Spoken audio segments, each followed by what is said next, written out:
안녕하세요. 이번 시간에는 논리게이트 두 번째 시간입니다. 논리게이트에 대해서 각각 어떤 게이트들을 사용하는지 특징들을 살펴보고요. 논리게이트별로 우리가 이해를 하려고 한다는 건 기본적으로는 논리게이트별로 정의, 그리고 심볼, 진리표, 동작 파형과 논리식을 이해하는 데서부터 시작을 합니다. 그래서 이 내용들을 살펴보도록 하겠습니다. 우선 논리 레벨이라는 걸 먼저 정의를 좀 해야 되는데요. 디지털 같은 경우는, 회로 같은 경우는 0과 1, 두 개의 논리 레벨이 있어요. 이때 우리가 기본적으로는 각각의 소자의 전압을 통해서 논리 레벨을 결정을 합니다. 즉, 요 소자들 같은 경우는 제조회사들이 많이 있어요. 그래서 제조회사들마다 데이터 시트를 참고를 해서 어느 수준 이상일 때 논리적인 1로 보는지, 어느 수준 이하일 때 논리적인 0으로 보는지 그것들을 구분을 해내야 됩니다. 자, TTR 소자 중에 74LS 공사 데이터 시트를 보면 하이 레벨 인풋 볼티지하고 로우 레벨 인풋 볼티지하고 요 미니멈 2V 그리고 맥시멈 0.7V 이와 같은 식으로 표시가 되어 있습니다. 자, 이 얘기는 무슨 얘기냐면요.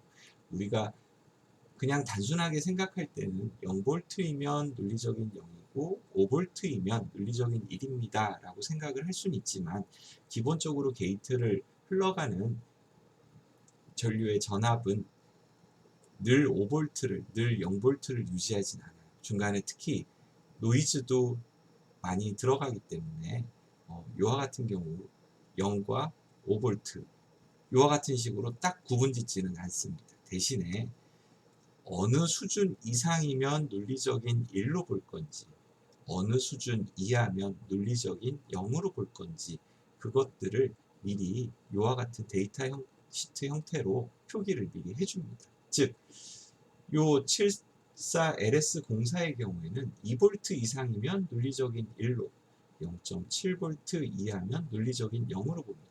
즉, 어느 일정 수준 정의되지 않는 영역들이 존재한다는 거죠. 자, 이 그림에서 볼까요? 여기서는 2.5V를 논리적인 1의 최저값으로 잡았어요. 그래서 2.5V보다 높고 5V 사이에 있으면 논리적인 1입니다 라고 판단해 주시면 되고, 그 다음에 0.8V를 입력 볼트의 논리적 0의 최대값으로 잡았어요. 즉 0V에서 0.8V 사이에 있으면 이 경우는 논리적인 0으로 인식합니다 라고 이해를 해주시면 될 거예요. TTL 소자하고 CMOS 소자는 요 논리적인 0, 논리적인 2를 판단하는 전압 레벨이 좀 다릅니다. CMOS 같은 경우는 조금 더 좁죠.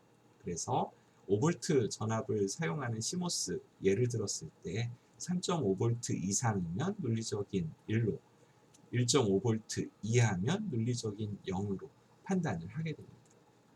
그래서 우리가 실제 회로에서 0과 1, 참과 거짓을 판단을 할 때 기본적으로는 전압 레벨을 가지고 판단을 하긴 하지만, 이게 가장 최저값인 0V, 5V 이런 식으로 결정을 하는 건 아니고 중간에 마진이 있다는 걸 꼭 좀 기억을 해주셨으면 좋겠어요. 자, 이제 디지털 시스템의 입출력 관계에 대해서 말씀을 드릴 텐데요. 우리가 기본적으로 디지털 회로를 만듭니다 라고 하는 건 어떤 입력이 들어왔을 때 어떤 출력이 나가게 하는 그 알고리즘들을 만들어 나가는 과정입니다. 즉, 우리가 입력에 따른 출력을 중요시하기 때문에 그것을 진리표를 이용해서 만들어 주기도 하고, 그 다음에 진리표 자체로는 입력과 출력의 관계가 잘 보이기는 하지만 실은 또 회로 레벨로는 잘 보이지 않죠. 그렇다 보니 요 입출력 관계를 논리식으로, 즉 논리 함수로 표시를 해주면 입력에 따라서 출력이 어떻게 변화하는지 함수로 표현을 해주고, 입력은 어차피 0과 1, 요 두 이진 논리값이 들어오게 되면 출력은 0과 1, 또 이진 논리값이 나오게 되죠. 그래서 입력에 따른 출력 함수, 출력 F는 입력 X에 대한 함수로 나타내게 됩니다. 물론 입력의 개수가 늘어나게 되면 x, y, z 이렇게 세 개의 입력을 갖게 되면 이 함수는 입력 x, y, z에 대한 표현식으로 나와야 될 거고, 출력의 경우에도 이렇게 하나의 출력만 있는 회로가 있는 게 아니고 기본적으로는 여러 개의 출력, 즉 F1, F2, F3 이와 같은 식으로 여러 개의 출력들을 허용하기도 해요. 그래서 각각의 출력들마다 어떻게 입력이 들어왔을 때 결과값을 내보내는지 그 관계를 논리식으로 그리고 논리 회로로 만들어내가는 과정이라고 이해를 해주시면 좋을 것 같습니다. 우선 각각의 게이트들에 대해서 좀 살펴보면요. 명제 시간에 기본적인 학습은 했죠. 낫 게이트는 논리 연산자 중에 부정 연산에 해당이 됩니다. 즉 하나의 입력을 갖고 낫 게이트를 통과를 시키면 그걸 부정하는, 즉 참은 거짓으로, 거짓은 참으로 논리적인 부정을 해나가는 게이트예요. 그래서 심볼은 이와 같은 형태로 표시를 합니다. 삼각형 그리고 앞에 반전을 의미하는 동그라미를 써주게 되면, 그리고 입력을 A, 출력을 F 이와 같은 식으로 써주신다면 A가 0의 값이 들어왔을 때 출력은 반전된 1을, A가 1이 입력되고 있을 때 출력은 반전된 0을 내보낸다는 걸 이해를 해주실 수 있을 거예요. 그러면 그걸 간단하게 이렇게 진리표로 만들어낼 수 있어요. 입력은 하나의 변수만 가지고 있으니까, A만 있으니까 A는 0과 1 두 가지 모든 발생 가능한 경우를 갖게 되고, 그때 반전돼서 1과 0으로 표시해 준다라고 하는 걸 이해를 해주시면 됩니다. 이렇게 진리표로만 보면 어떤 입력이 들어왔을 때 출력이 이렇게 변화합니다 라고 하는 걸 쉽게 이해를 해줄 수 있는데, 기본적으로 이 회로에, 즉 낫게이트에 입력되는 신호는 0과 1이 교차되고 있는 파형의 모습을 띠게 됩니다. 그러다 보니까 이 입력 파형을 보고 출력 파형을 여러분들이 그려보실 수 있어야 돼요. 또한 요 게이트 그리고 진리표, 파형 이와 같은 식으로만 표시를 하는 것보다 이렇게 부홀대수식으로 표기를 해주면 조금 더 쉽게 이해할 수 있죠. 그래서 우리가 요 출력 F는 입력 A의 반전, 부정 출력입니다 라고 하는 경우에 A 프라임 혹은 A 어퍼스트로피 이와 같은 형태로 표기를 해주게 됩니다. 두 번째는 버퍼에 대해서 말씀을 좀 드릴 건데요. 요 버퍼는 여러분들이 게이트 심볼을 보시면 요 부정을 나타내는, 반전을 나타내는 동그라미가 앞에 없죠. 낫 게이트하고 좀 다른 모양을 갖고 있어요. 즉, 요 버퍼라고 하는 건 A의 입력이 그대로 출력값으로 전달되는 겁니다. 0이면 0을, 1이면 1을 출력을 해줘요. 그래서 진리표로 표기를 하면 이와 같은 형태로 표시를 할 수 있고요. 입출력 파형을 보면 입력 파형을 그대로 출력으로 인가를 하게 되는데, 이런 게이트들은 메탈로 만들어지기 때문에 실은 제가 정확하게 그리긴 했지만 어떻게 보면 약간의 지연 시간을 포함을 하고 있습니다 라고 이해를 해주시면 좋을 것 같아요. 부율대수식으로 표기를 해주면 출력 F는 입력을 그대로 출력을 해주는 거니까 F는 A라고 표기를 해줄 수 있어요. 그래서 버퍼는 지연 시간을 만들어내기 위해서 사용을 하기도 하고, 그 다음에 버스와 같이 그 마이크로 프로세서에 사용되는 버스 시스템과 같이 여러 개의 장치들을 서로 연결을 했을 때 삼상 버퍼라는 특별한 버퍼를 이용을 해서 마치 여러 개의 소자들이 연결되어 있지만 나머지 실제로 통신에 이용되는 소자들끼리 1대1로 연결된 것처럼 보이고 나머지들은 연결되지 않은 것처럼 보이게 할 때 우리가 삼상 버퍼라는 걸 이용을 합니다. 삼상이라는 건 상태가 3개라는 얘기예요. 즉 우리가 기본적으로는 논리적으로 0 그리고 1 두 가지 상태를 갖는데 여기에 하나 더 하임피던스 상태라는 거를 추가를 한 겁니다. 요 하이임피던스 상태는요, 마치 입력과 출력이 연결되지 않은 것처럼 보여주는 형태가 되고, 저항값이 크게 되면 실은 단락된 것처럼 느껴질 수 있겠죠. 자, 그래서 삼상 버퍼는 세 개의 상태를 이용을 하니까 그 선택을 위해서 특별한 제어 입력을 넣어줍니다. 요 enable 약자로 E, 그리고 여기는 바가 있죠. 그리고 비슷하긴 한데 여기는 E 자체만 써줬어요. 요 차이가 뭐냐면 제어 입력이 로우일 때, 0일 때 동작을 합니다. 버퍼로. 여기서는 제어 입력이 1일 때 버퍼로 동작을 합니다. 자, 무슨 얘기냐면 제어 입력이 0일 때 그리고 1일 때 동작을 한다는 건 여기에 만약에 1이 들어가거나 아니면 이 오른쪽에 있는 2에 0이 들어가게 되면 A하고 F는 같이 단락된 것처럼 하이임피던스 상태가 F에 출력이 된다는 얘기예요. 즉, 요 2에 1이 들어가게 되면 어떻게 돼요? 동작하지 않게 되고 출력 F는 하이임피던스 상태로 머물게 됩니다. 여기서도 마찬가지로 2가 0인 경우에는 출력 F는 하이임피던스 상태를 출력을 하게 돼요. 즉 연결이 안 된 것처럼 보이게 됩니다. 그렇지만 정상적으로 이네이블 신호가 들어갔을 경우에는 여기는 0의 동작을 한다라고 했죠. 그러면 버퍼의 동작을 수행을 해요. 즉 입력 A가 0이면 출력은 그 입력 그대로 0 값을 출력을 하게 되고 1이면 1 값을 출력을 하게 해줍니다. 여기도 마찬가지예요. 이네이블이 1이 되었을 때 버퍼로 동작을 하게 됩니다. 이 경우죠. 입력 A가 0이 되면 0 그대로 0을, 입력 A가 1인 경우에는 그대로 1을 출력을 해주는 용도로 사용을 합니다. 자, 버퍼는 입력을 그대로 출력으로 연결을 해줍니다. 대신 약간의 지연 시간이 발생할 수 있어요. 또 여러 개의 소자가 선을 공유하는 경우에 실제로 데이터를 전달할 것끼리만 버퍼로 동작을 하고 나머지 소자들은 선이 끊어져 있는 것처럼 구동을 시키기 위해서 삼상 버퍼라는 것을 이용을 하게 되는데, 이때 enable 신호값에 따라서 버퍼로 동작을 할 건지 아니면 단락된 것처럼 동작을 할 건지 결정을 해주는 요 제어 신호를 갖는다라는 것을 꼭 좀 기억을 해주시기 바라겠어요. 논리 곱 연산을 수행을 할 때 AND 게이트를 통해서 연산을 하게 됩니다.